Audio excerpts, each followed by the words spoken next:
G'day Bomber fans, I had a few of you guys asking me to make a contract video talking about the guys who are coming out of contract soon and what the terms and whatnot of the deals are. Now it's near impossible to find genuine figures for each deal, so I won't speculate on that. What I will do is talk about the out of contract players heading into 2024 and try and shed some light on who may or may not receive a new deal. So let's talk about it. Let me know down below who you think could be delisted come the end of the year, and also I don't usually say this at the start of videos, but subscribe to stay tuned for more of these because I'm going to be posting a lot in the coming weeks as we head into the 2024 season, but let's just get into this one. Alrighty, so it's tough to find contract info past the length of a player's deal, and even then there is sometimes doubt as to who has what contract on hand. For example, I'm getting my information from an article that The Age posted recently. They're pretty good with this stuff usually, but Dylan Shiel is out of contract, I believe, and is not listed in it. So there are currently, to the best of my knowledge, 23 Essendon players out of contract as we head into 2024.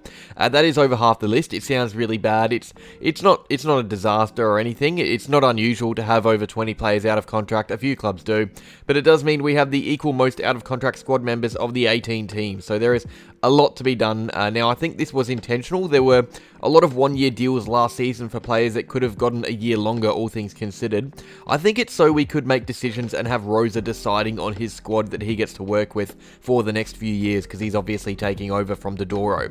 It's handing the torch over from Dodoro to Rosa, allowing him to choose what he works with, I guess. And it's also important because this season will tell us where we are as a club, where we sit on the premiership window. So some tough calls have to be made. You got about 10 to 15 players probably feeling real pressure from a contractual viewpoint right now. So let's go through this list. First, I'm going to name them all, talk a bit about their situation and place at the club, and then I reckon I'll end off by listing a few that are under pressure. Alphabetical order, Kane Baldwin signed a one-year deal at the end of last year. He was, if I am not mistaken, the last player to sign a new contract, either last or second to last. He was under the pump and was given another opportunity. It's going to be tough though, because he's obviously got that injury, so he'll have to force his way back into the team after signing a one-year deal, which is never ideal. Jai Caldwell, he is comfortable at the club. He is one of the young guys going on multi-year deals. Nick Cox, on the other hand, is not. He only signed a two-year deal back in 2022 to get to this stage, and you'd think if he has another season under 10 games, he would probably be one of the guys going on one-year deals from this point. It's hard when you're injury-prone like Cox. You'd suspect the club would be hesitant to sign multi-year deals if he has more niggles. We will see though. He's obviously very talented. Jaden Davies a really interested one. I think he is probably on the more nervy side here. He's yet to play a game. 2-year contract coming to an end. A debut isn't out of the question, but he has a few players to leapfrog. I think it's hard to judge his status because of his knee injury. A year with no footy makes it hard because realistically it's his second year on the list, but first year playing the sport professionally. You would usually say players running out a 2-year contract with no game time in that position are under pressure, but really it's in many ways his first year, so we're going to see what happens with Davey, but gut feeling is he stays. But the club has been pretty brutal with players in the past lately. Sam Durham is safe. He will earn a multi-year deal at some stage during the season, you would think. Todd Goldstein, I think his future is up to him. He might retire, might sign a one-year deal. It's something that will be decided at the very end of the year, I would say. Guelphy, a really interesting one. We have so many small forwards going around. I think it's at the stage where we could probably do with a cheeky little cull. Not a proper cull, but a couple or two out the door, a couple or three out the door. As it is now, off the top of my head, what we do have is, in that position, is Gresham, Menzies, Guelphy, Wanganeen, Davey, or the other Davey as well, and that's probably missing one or two. Hind is playing forward this year. And none of them are really A-list talent, you would say. So Guelphy could easily find himself under pressure if he loses his spot in that best 22, because it's a position we probably need to improve. He's one of these players that right now you would think are in the squad and in our plans, that by the end of the year I wouldn't be surprised if we see things change, such as the volatility. I think he could easily find himself on one-year deals in this period with all the young players in his position. Lewis Hayes, he is hyped internally, young project player, key defender. He was never going to play senior footy early, but he's shown plenty in the reserves.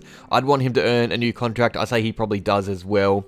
Heppel, again, up to him. If he's playing well enough to earn a new contract, I'm sure we would keep him like we did last year. I think he's likely to retire this year though, you'd say, just because of the young players coming through in his position. Nick Hind, he's another one of those older players now, same boat as Guelphy, but under more pressure because of his age. I think he's set to break the first team a lot this year as a forward. I'm personally really excited to see him there, if it is a year-long thing. But if he was to lose his place in that best 22 regularly and play lots of VFL, you would think he would lose his place in the squad. It's 1-year deals or bust for players like Hind. Jaden Hunter. Oh, earlier I said that Kane Baldwin was the last to sign last year. It was actually Jaden Hunter, I just remembered.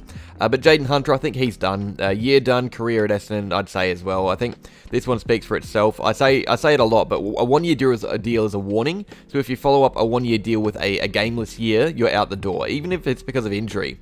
Hunter is probably the first to be delisted come the end of the season, I reckon. Harry Jones, another on a one-year deal. We have heaps of them. Jones is probably going to play footy in 2024, though, unless his body disagrees. He's in line to play round 1. I think his potential and ceiling is much higher anyway than Hunter and other players. So I have more faith in him. And Jake Kelly, another under the pump, I would say. He signed a 3-year deal back in 2022 to get to this point. I'm just trying to do the maths in my head. And struggling to do so. But Scott really does like playing around with Kelly. I know the fans don't appreciate him as much, but Scott has used him in a range of different roles. I think he's probably still feeling the heat a bit at that age, though. He will be forced to wait until the end of the year, I would say. Andy McGrath is hopefully going to sign a deal during the season. Free agent, one of a few. The only non-veteran free agent, I think, though. We obviously want to sign him. Vice-captain, important player. It's all on him and how long we want to do it for, but expect to see him locked away during the year, hopefully. Hopefully we don't have to wait. Jai Menzie, he's at that stage where he should be hoping for multi-year deals. Same with Perkins. There was talk of Perkins being linked with a move away last year, but he said in a recent interview that he wants to stay a Bomber. That's always excellent news. Setterfield signed that 2-year deal from Carlton. If he plays regularly this year, I reckon we should expect another similar to that. Stringer and Shield, look, who knows what will happen here. I think no matter what, it's going to be more than... It's not going to be more than 1 year, sorry. Surely his body is just not right for a 2-year deal at this age, but there is every chance he loses his spot and earns a trade away as well. You never know. Stringer, similar boat to Shield, but on a lesser extent. I think he is much safer, features much more, has played better footy so far.